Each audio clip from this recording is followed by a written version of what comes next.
Poetry Light Night is a collaboration between Off the Shelf Festival of Words, Ruskin in Sheffield and WordLife and Opus Independence.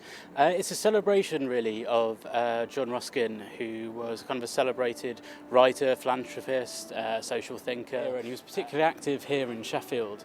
And we started having conversations with Off the Shelf about a project to do for 2015, and we got really excited about the idea of doing a projection project onto a building, and then Off the Shelf suggested working with Ruskin in kind. So yeah, that was how the project developed, and in the end what we decided to do was to commission two writers to write original poems based on their interpretations of Ruskin's own writing, and then to commission two filmmakers to then interpret those poems and turn them into film poems that we're about to see projected onto this building behind us today. When you work with poetry and film, I think for me the really interesting thing to do is to try and, rather than just illustrate what the words are, to try and look at the subtext or try and find the theme or some underlying idea that you can bring out in the visuals. So the key thing for me is always to try not to take the audience too far away from listening, because listening is quite an art in itself. And when you've got images to look at as well, it can be really tempting to be watching those and forgetting about what you're listening to. It sounds odd, but that's, I think, what happens. So the really interesting thing and the key element for me is that element of how you engage the viewer and encourage them to listen. Sure. My poem, our film, ended up being called Speak Plainly Today About Beauty. And I read as much as I could about Ruskin, watched videos and so on, I read his quotes. And I was struck by two things in particular. One was a video which talks about how as a young man he was obsessed with beauty in art and architecture and nature. But as his life went on, he used that obsession with beauty to question why the Victorian world was becoming so ugly with industrialisation and so on, and why people were being treated so badly. So that stuck with me. In the animation I've done tonight, the favourite bit is, I think actually now it's where the women come in. But that's because when I showed it to Joe, and Joe said, when you bring the women in over the social changes, it looks really good. And actually I hadn't realised that I'd made that connection. And when he realised that connection, I made the women bigger, and I suddenly thought, that's a really nice moment. And it's not literal, but it makes sense. I think the film's great. I think it's visually beautiful.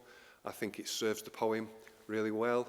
And I think it was really clever how it was designed to fit around the contours of the building. So the figures walk along a certain ledge, and two guys do handstands either side of the entrance. I thought it was also clever the way she used the visuals from the Victorian filmmaker Muybridge.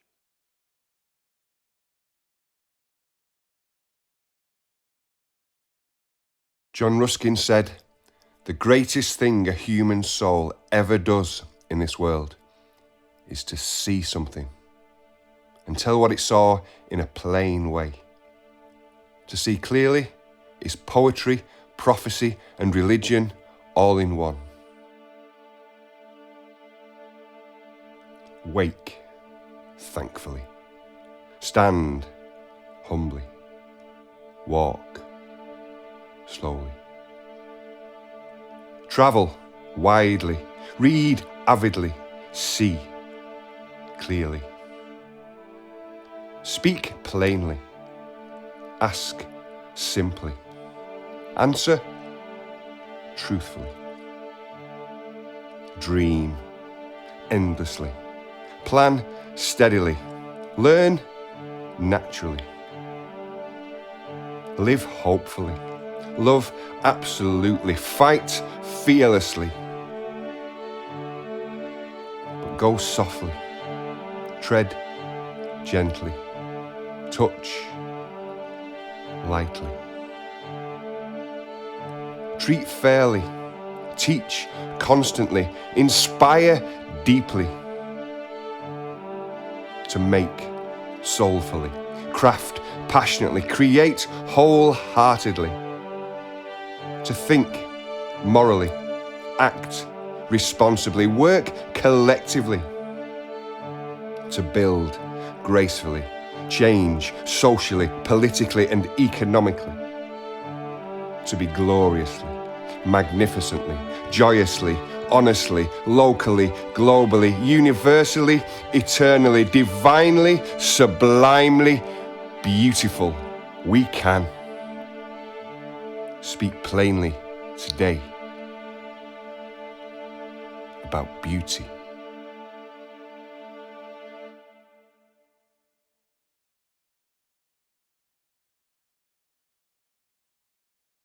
I got involved with the project as a result of really answering a brief that was put on our Facebook page, which was pretty cool, you know, and I saw it pop up and I'm like, ooh, this is like hearkening back to the PhD roots, you know, which I haven't really thought about in a little while now. You know, I did a PhD in film and poetry. Many things were inspirational for the poem Praise Song for an Acorn.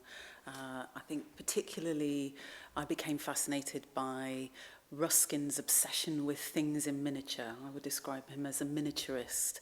And as a romantic, I also was fascinated by his interest in nature and the elements. And I guess we would call it poetically pathetic fallacy, the idea that the universe in some way understands human emotion. You're right. I don't like it when it's too literal. If you're too on the nose and you animate every single thing that is coming out from the verse, it just feels like, you know, you're trying to squeeze in too much. And let the audience start piecing things together. Let them connect things in the same way that they have to do that when they read a poem without necessarily any images. And so I wanted to celebrate the fact that sometimes the smallest things in this life and the smallest things in this world are the things that we overlook, and yet they are the most beautiful. And also they are the most mighty. A favourite moment is the moment when the acorn turns into the moon in the piece, and it absolutely sits on the point where I say moon in the text. That is really quite beautiful. And I love it when all those leaves are cascading across the building like that. It looks really colorful and beautiful. I know that some of those leaves are my wife's. I also like it when the leaves come back again and I see some of the birds, you know, imposed, composited on the leaves, which I know also painted by my wife. So it's kind of a nice, both of those moments are beautiful and nice, that they make me smile. Praise Song for an Acorn. Dearling, on this damp night of your ripening, you are the jewel upon the branch, an outstretched arm in praise of the skyline. Your silhouette, the moon's drawing, the curve of you, a sketch of continuity and inheritance. This light beholds you, as true as the rock which holds the miracle. Inside your tiny skull lives memory, ablaze as amethyst and potential, as sure as the oak root defines the wisest of desire lines. Surrounding you, a crown, each leaf its pledge in deep green serpentine. You are an oak in miniature. You will outlive all of us blood and flesh and breath witnesses, and beyond this pasture of your infancy, you will rise higher through the politics of air to shade our forebears from adversity's heat, thought generations, whom we can only meet in the corridors of dreams. Yours will be the pencil line of childhood's first attempt to draw a sky, no thought of clouds. Till on the dwindling pages of life's book, you will be the pigment lit by the spell of a sunset, leading to dark and the moon, in which we all become the silhouettes that we are, written in the dust of stars.